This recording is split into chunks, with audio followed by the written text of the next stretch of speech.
Hello, everybody. Welcome to the Purple Poise Hearts Club Art-Infused Mental Health Resource YouTube channel. I'm Jackie. I'm the creator of this nonprofit mental health art campaign, which I've started in hopes to help motivate and give extra tools to the community to use alongside of their mental health difficulties, art style. So today's resource topic is how to talk to your friend about their substance use. And I'm extremely excited to have Dorian on with me to unpack this. Chris and I met through the Poetry Niche Facebook group, which is open for public posting if you're interested. And we decided for our art portion of the video that we were going to talk about our poetry passions and how it's helped us in difficult situations at the end of this video. Chris is the creator of the mental health resource platform, Know Your Why Recovery. So go check out his content for more mental health insights, tips, and some term breakdowns, which you can find at Know Your Why Recovery on Facebook, Instagram, YouTube, and the link will be provided in the description below. So, hi, Chris.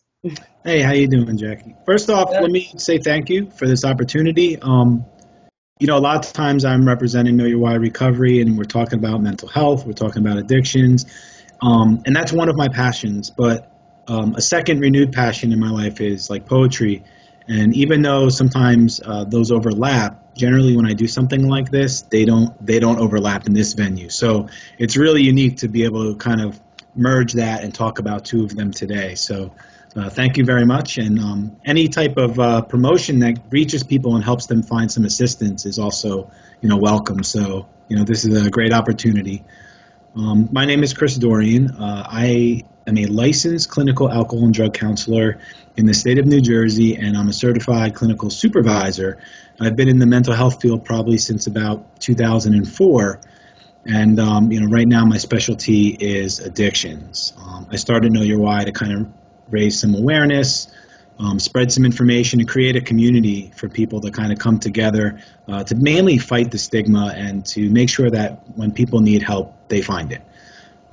So that kind of leads me to my next point, which is kind of important. So while the resources that Know Your Why, Purple Poise Heart Club, put out there are helpful, they're not meant to be a replacement for any type of formal treatment, counseling. Oh, I'm back. Uh-oh. Yep. All right, there we go. That should be better. All right, awesome. Not Okay. any replacement for counseling, therapy, or any type of treatment. So if you or a loved one, a friend, genuinely believes that you need treatment, then, feel free to seek help from an appropriate professional. And you may find those resources on our pages, but please do not use Instagram, Snapchat, Facebook, or any type of social media as a replacement for treatment. But allow it to be part of your toolbox and coping skills. Yes, absolutely agree with everything you say. It's important for people to know that. Cool. Well, thank you so much for coming on once again. And the intention behind today's resource video is to destigmatize, like Chris was saying, the awkward elephant in the room, which today's topic is, how on earth do I tell someone to chill out? I'm worried about you. Please go get help. Like, how do you do that? Like, that's a really, really hard topic. So I thought bringing Chris on to touch base on what some of his resource videos discuss, which include substance use disorders and signs to look out for, that may be an indication that you might have to have this difficult conversation with someone. I thought it was just a really good pairing for this video. So thanks again. And to start off, Chris, can you give us a brief explanation of addiction, maybe the disease concept while we're at it? Sure. It's important to differentiate that those are two separate things, right? So first I'll talk about definition of addiction. And, for each of these, I'm going to try to keep it really short because you and I could spend probably over an hour each or more talking about what these terms are, what they mean, why they're important. So, and there are some resources and videos on Know Your Whys, like YouTube, that talk about these, but I also keep those short, like 3-4 minutes. So, the idea is to get some information in you and move on. But addiction has many definitions, formal definitions like Merriam-Webster, the American Society of Addiction Medicine. But I think you can kind of concisely put it together as a complex condition manifested by compulsive substance use or other behaviors despite harmful consequences. Or should I say it continues despite harmful consequences. right? So often we throw around that term addiction in everyday life, and people kind of get what it means in general, but it's like overgeneralized. So people talk about having addiction to chocolate, an addiction to coffee, an addiction to, whatever. And many times, though, they're not really talking about what a professional would call an addiction. The term addiction, while it's still used, there's not actually a diagnosis of addiction. So I think, we'll talk about that in a couple minutes, but I'll leave you with that definition. It's a lot to digest, but hopefully we clarify some stuff here. And then the next part is the disease concept. So the disease concept is the prevalent view of addiction, of substance use disorders, that's most widespread and accepted right now. It's been around, I believe, since the 1960s. I could be wrong on that one. It might be the 50s. But basically, the idea is that addiction is a chronic, progressive, and potentially fatal condition. Right? Those are like the three main parts of it. So it's long-term, usually lifelong. Even if somebody finds recovery, we usually talk about maintenance, not being cured. Right? It's progressive. So without treatment, without some type of recovery, it's most likely going to get worse. There tends to be a predictive path it takes, although, for some people it might be a matter of weeks. Other people it takes years to get on that path. And then potentially fatal. So we know that for many addictions, if people do not get help, the substances themselves can kill them, or related health consequences, behaviors, things of that nature will basically shorten their lifespan. Some other aspects of diseases that addiction shares is, there's a genetic component. It changes our biology. So we know that addiction is it's not something that affects, it's not something that's caused by volition, right? And nobody says I want to become an addict and then goes off and becomes one. What we do know is that our free will sometimes is somewhat impacted because there are structural changes that occur in the brain. So while we think we have complete control over our thoughts, our behaviors, the things that make us human, the things that tell us to seek food, seek shelter, seek sex, seek whatever, pleasure, they kind of get hijacked. So we think we're driving, but we're really kind of on this autopilot that's being controlled by the substance, by the behavior. And like I said, the disease concept is just one view, and it's the most prevalent. Some people have said addiction is a disease of, shouldn't say disease, but addiction is a condition of learning. Some people say it's a developmental disorder. Some people say it is a free will type thing. And there's actually some people who claim that it's not a disorder or a disease because our brain is doing exactly what it's programmed to do biologically. It's just kind of doing it way too well, almost like it's short circuit. So we can't really call it a disorder. It's just the system almost malfunctioning a little bit.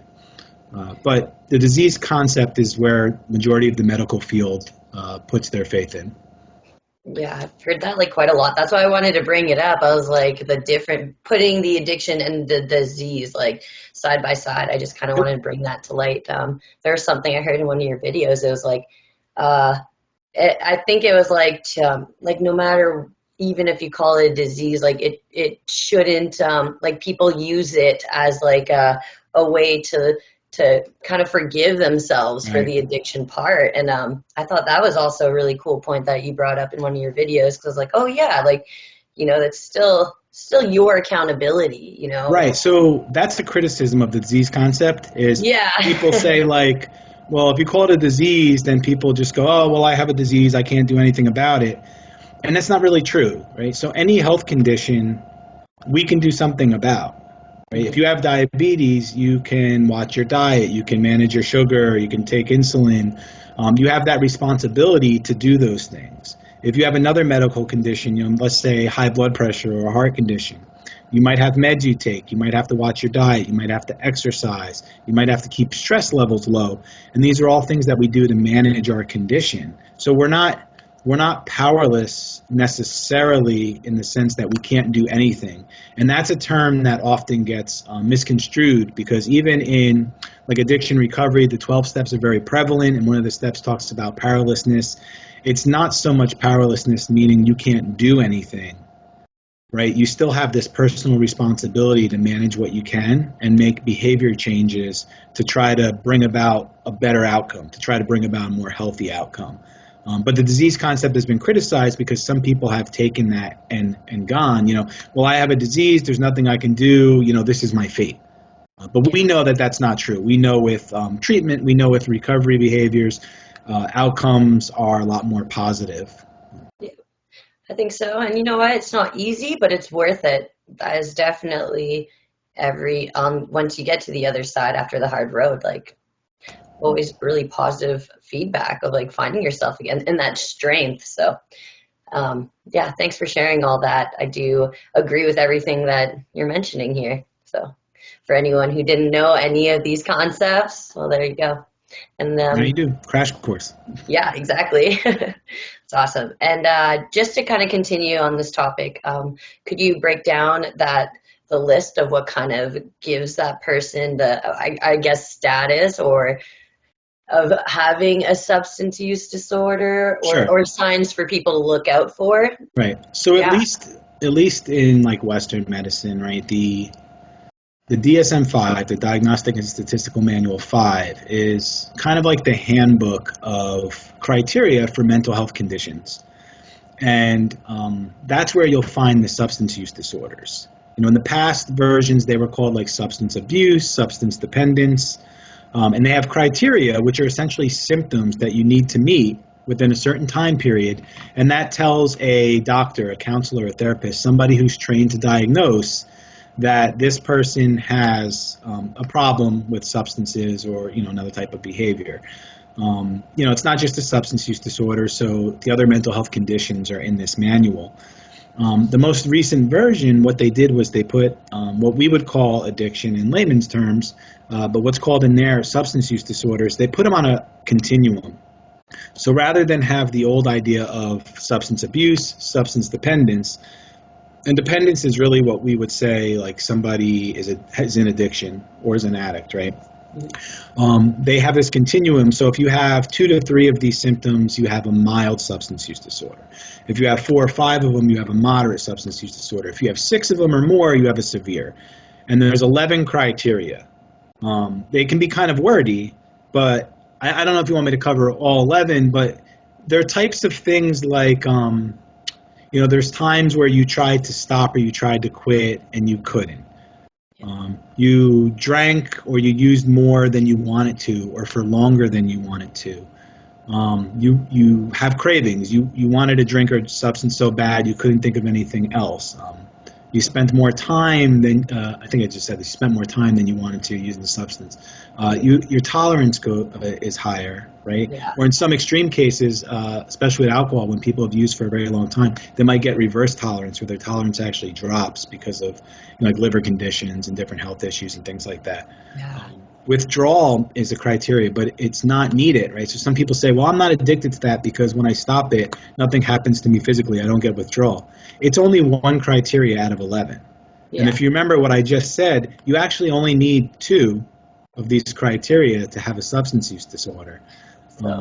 Yeah. So generally, somebody with a mild substance use disorder, many of times, like in the past, they might not identify as an addict, or somebody might see them as somebody who's high risk for a problem.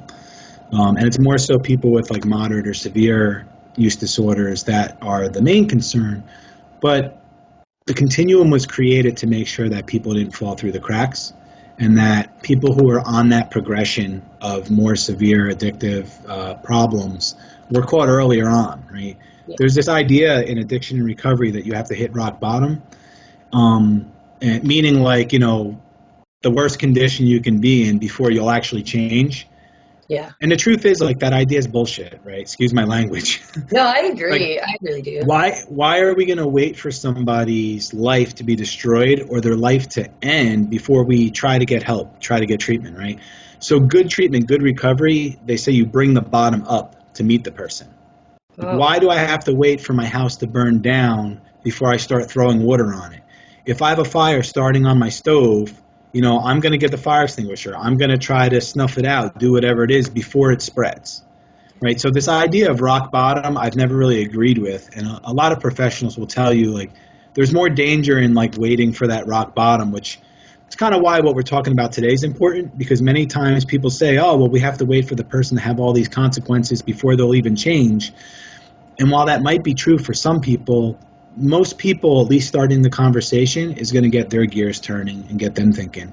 So there's no reason to wait until like all hell breaks loose. So, there is another video where I talk about the full criteria for substance use disorders.